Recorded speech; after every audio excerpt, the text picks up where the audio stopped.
আমার আমার মাছ কই? আই শুনতেছো? আমার মাছ কই? কোন মাছ? তোমার মাছ? ও মাছ, তো আমি দুপুরে রান্না করে তেলের মধ্যে ভাইসা খাই ফেলছি। কি বুয়া কই ছিল? আরে বুয়া, তুমি তো জানো না প্রত্যেকদিনই বুয়া দুপুরবেলায় বাইরে হয়ে যায়। আমি তো নিজে রান্না করে খাই প্রত্যেকদিন আমার নিজের খাবারটা। উনি তো আমাকে কোনো কিছুই করে দেয় না, তাই আমি তো নিজেই মাছগুলো নিয়ে ভেজে ভেজে খাই ফেলছি। মাঝে মাঝে একটু পছন্দ, তো অল্প কয়েকটা ছিল। আমার অ্যাকোয়ারিয়ামের মাছ, তুমি জানো আমার মাছগুলো কত শখের মাছ। তোমার মাছ?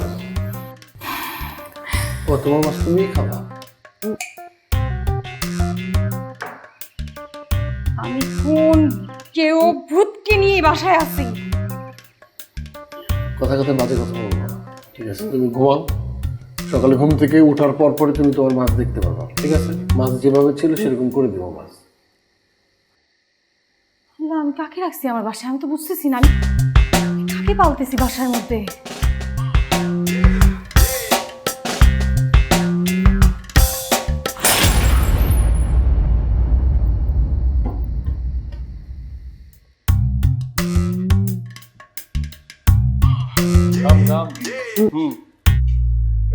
বলছি না ঘুম থেকে ওঠার আগেই সবকিছু ঠিক করে ফেলবো।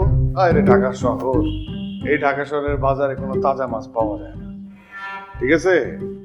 গেছিলাম ওই লাল নীল কালো ওগুলা প্যাকেটে প্যাকেটে বিক্রি করে, ওগুলা স্বাদ ভালো না। আমি তো খাইছি নিজে, ওগুলা স্বাদগুলো খুব একটা ভালো না, আর দামও অনেক বেশি, সেটাও না, কম দামি মাছ ছিল। এই যে দেখো, বলছি না ঘুম থেকে ওঠার পর দেখবা যেরকম মাছ তার থেকে ভালো দামি দামি মাছ দিচ্ছি। এখানে পাবদা আছে, এখানে শিং আছে, দেশি কই আছে, এগুলো পাওয়া যায়। মলা ঢেলেও রাখতে চেয়েছিলাম, এই ছোট মাছ তোমার পছন্দ, মলা ঢেলে যেতে অবস্থায় পাই নাই।